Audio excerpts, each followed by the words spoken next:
Hello everyone, welcome back to my channel. In today's video, as you can tell from the title, we're going to be going over my 4 top quit lit books. There's some great reads in here for dry January or through the rest of the year, both whether you are just kind of cutting back for the month or you are years into your sobriety. Short for quitting literature, which as the name suggests is a genre all about quitting alcohol, but more so I think bigger than that, it's about people reflecting on their own sobriety journeys, reflecting on how alcohol works in our culture and our societies, and any kind of sort of self-improvement or wellness literature around drinking as well. So there's tons and tons and tons of quit lit. I've barely scratched the surface in my own journey, but I did want to select sort of my 4 top ones that I would recommend. They're all a little bit different, which I tried to have a nice range for. So let's dive right in.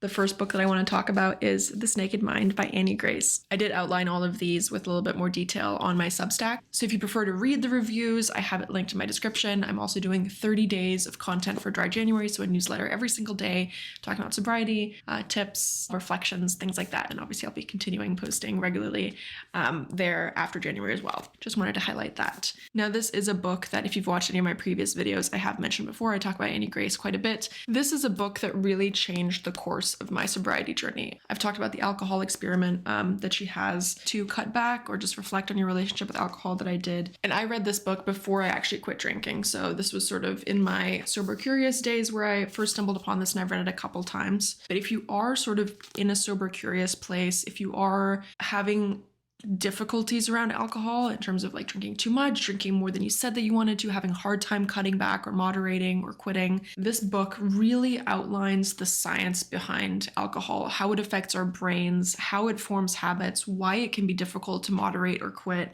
And it just makes it so easy to understand. It's not a very big book, and it's really easy reading, and she speaks with a lot of experts in the field, and she just does a fantastic job sort of taking a very complicated subject, making it really digestible, and I love her tone. And she talks a little bit too about her own journey and sort of personal anecdotes, but it really is focused on sort of the science behind it. One of the big things I learned from Annie Grace was the whole concept, and I talk about this on my channel too in other videos.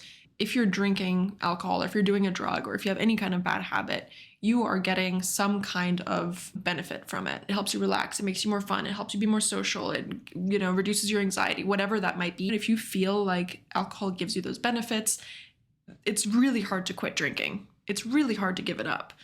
So really breaking down like all of the things that I thought alcohol was doing for me, and then sort of stepping back and being like, okay, I say that alcohol helps me relax. How is it actually not helping me relax? And like completely breaking apart the belief that I had of the benefit that it gave me, if that makes sense.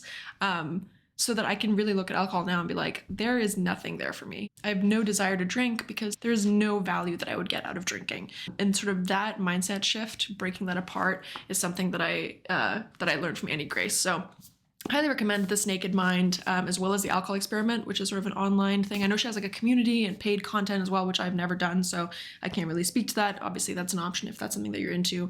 But this book and The Alcohol Experiment were really pivotal to my personal sobriety. Whether or not you're planning on quitting drinking, it's just really insightful to learn more about alcohol, how it works, its role in society, sort of our cultural obsession with alcohol, and why it's the only drug you have to justify not taking. So this is a really, really great one on sort of more the scientific side of alcohol. Number 2 in that same vein is Not Drinking Tonight by Amanda E. White, who I actually found on Instagram or TikTok originally at Therapy for Women. And she sort of did a lot of content around mental health, wellness. She is a therapist, a licensed therapist. So this book really does come from that angle with her own sobriety journey, but also having sort of the insight from a therapist, I think is a really great way to take a look at our root causes of why we drink. It's not so much a book about quitting, but really how our past experiences, past trauma can impact our relationship with alcohol, and how we can learn to address those root causes in a more healthy way, how we can approach them with more grace, rather than sort of drowning them out, and really focused on healing your relationship with alcohol, whether that means, leading a path of sobriety or building a healthier, more in tune relationship with your drinking. One of my favorite sections in this book was all about reparenting yourself, and sort of becoming your own loving caretaker also means having the discipline to say no to things that are bad for you, and really reframing myself in terms of I'm not saying no because I'm trying to punish myself when it comes to drinking. I'm saying no because I know what the consequences look like. I know that my life is better when I say no to alcohol. And every time I make that decision for myself, you know, even when the inner child in me is like throwing a tantrum, I want it now, being that kind and loving parent to myself and really setting those boundaries and doing it in my best interest because I love myself. I think she comes at the subject with a lot of compassion, and obviously inner wisdom on her own journey. And this is a really fantastic book to dig deeper into your relationship with alcohol. So this is another one that I really, really loved. I thought I could pull it up on my Kindle, but this is one that I only have the ebook of, and that is The Unexpected Joy of Being Sober by Catherine Gray. I'll put the cover in here like I'm holding it. This is another one of my favorites, and it's a little bit different than the first two, which are sort of more the scientific aspects, the sort of therapy approach. This is really very much a personal memoir, also with expert anecdotes and reflections on the cultural aspect of drinking as well, but it really focuses on Catherine's experience and her journey to sobriety. And I highly recommend this for the active or retired party girls that really know the chaotic roller coaster of drinking. You know who you are. It was a really special read, and she really breaks down how destructive alcohol can be in our lives too. I think the one thing that really made this book stand out to me is that she really honestly goes into the pits of drinking, like some of the hardest, darkest, most shameful parts of her drinking journey, and then taking a look at sort of the fears of what sobriety was going to look like. Again, this idea of it being stone cold sober, and what it really ended up being. In sobriety, all the things that I chased when I was drinking, all the things that I wanted out of drinking, to be more confident, to be more fun, to have those connections, to feel better about myself, to love myself, none of those things were ever going to be found no matter how much I drank. And those are all things that I discovered in sobriety. And it sounds so cheesy. And I remember watching videos like this of people saying something to this tone and being like, oh yeah, of course, can't wait. Oh, fantastic, you know.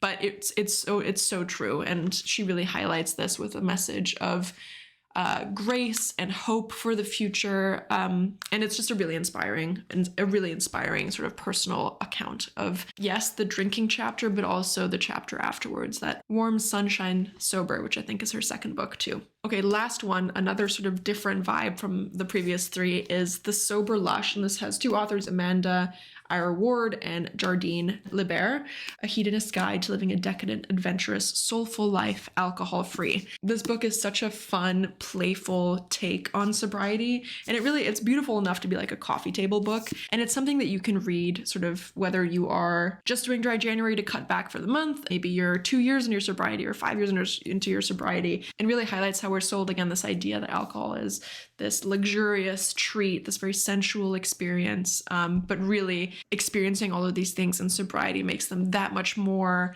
intense, that much more full, that much more authentic. And that's sort of broken down by witty little sections. The small moments in life, bigger adventures of things that are better in sobriety. Dancing, for example, with strangers, which is hard enough when you're drunk, but when you're sober, like the vulnerability it takes to dance like no one's watching, when you have a totally clear head and you're very self-aware, there's no liquid courage here. I'm really just letting loose and choosing to, and how liberating and fulfilling that is. I was so afraid that quitting drinking meant quitting fun. And this book is just such a fun way to remember that all of those things are still available to me, and so much more is available to me now that I don't drink. Not really necessarily a book that you have to read from front to back. I like to open this up every once in a while to read a new section, feel inspired, and remember that the sobriety has made me so much more appreciative of life's pleasures than alcohol ever did.